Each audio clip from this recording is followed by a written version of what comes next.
ஹாயா, நான் டாக்டர் கங்கா செல்வகுமார். இன்னைக்கு ஒரு சின்ன அவேர்னஸ் வீடியோ தான். ஒரு பேஷண்ட் அரௌண்ட் 45 இருக்கும். அவங்க நம்மகிட்ட குடல் புண், அதாவது அல்சர் கம்ப்ளைண்ட்காக ட்ரீட்மெண்ட்க்கு வந்தப்ப வயிறுக்கு ஸ்கேன் பண்றோம். ஸ்கேன் பண்ணப்ப கிரேட் 1 பிராஸ்டோமெகாலின்னு வருது. பிளஸ் ஃபேட்டி லிவர் காம்பினேஷன் அந்த அந்த அந்த இதுல கேஸ்ட்ரைட்டிஸ் வந்திருக்கு. பொதுவாகவே ப்ராஸ்டேட்ங்கிறது ஒரு வால்நட் சைஸ்ல உள்ள சின்ன கிளாண்ட் தான்.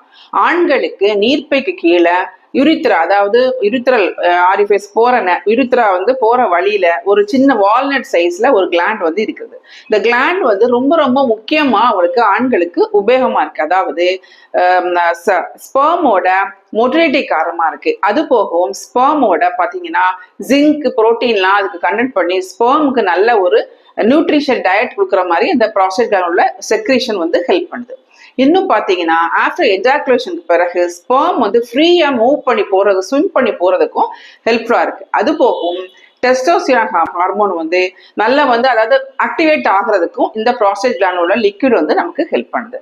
இந்த ப்ராஸ்டேட் கிளாண்ட் 45+ வரும்போது என்ன ஆகுதுன்னா டயபெட்டிக்கோ, ஒரு ஒபேசிட்டி, வயிறுல உள்ள ப்ரெஷர், அந்த அப்டமன்ல உள்ள ஃபேட் போய் அது அழுத்தும் போதோ, அல்லது டயபெட்டிக்கோ, ஒரு ஹைப்பர் டென்ஷனோ, அல்லது நிறைய சின்ன சின்ன யூரினரி ட்ராக்ட் இன்ஃபெக்ஷனை கண்டுக்காம இருப்பாங்க. இந்த மாதிரி சின்ன சின்ன விஷயங்கள்னாலையும் ஹார்மோனல் இம்பேலன்ஸ், அதாவது டெஸ்டோஸ்டிரான், ஈஸ்ட்ரஜன், டைஹைட்ரேட் டெஸ்டோஸ்டிரான் ஹார்மோனால இம்பேலன்ஸ்னால ப்ராஸ்டேட்ல உள்ள செக்ரீஷன்ஸ் மட்டும் இல்லாம அதுல உள்ள கிளாண்ட்ஸ் அதிகமா டிஷ்யூஸ் எல்லாம் பெருகி பழகி வரதுனால பிராஸ்டோமெகலி வருது. இதுல நிறைய கிரேட்ஸ் இருக்கு.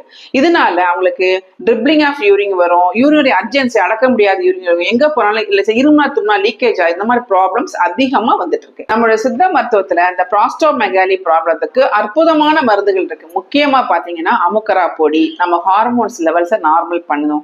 ஜிங்க்ல அதிகமா இருக்கு, செலீனியம் அதிகமா இருக்கு, எள்ளு, அதுக்கப்புறம் சதக்குப்பை, இன்னும் நீர்முள்ளி, நெரிஞ்சில், வெந்தயம், கருஞ்சீரகம், தண்ணீர் விட்டான் கிழங்கு, நன்னாரி, திராட்சையோட பழத்தோட விதை, நிலப்பனை கிழங்கு, ஓரல் தாமரை, இன்னும் அதிகமான சூப்பரான மருந்துகள்லாம் நமக்கு நிறைய இருக்கு. இதெல்லாம் நம்ம மாத்திரையாகவும் கிடைக்குது, நமக்கு பொடிகளாகவும் கிடைக்குது, நெய் மருந்தாகவும் நமக்கு கிடைக்குது. இதை யூஸ் பண்ணிட்டு இருக்கலாம். தகுந்த மருத்துவரை அணுகி நம்ம ஒரு ப்ராப்பர் ட்ரீட்மெண்ட் எடுத்துட்டு வந்தோம்னா இதுல ஈஸியா ரெக்டிஃபை பண்ணிடலாம். இது சின்ன அவேர்னஸ் வீடியோ தான். இது பிடிச்சிருந்தா லைக் பண்ணுங்க. தேங்க்யூ.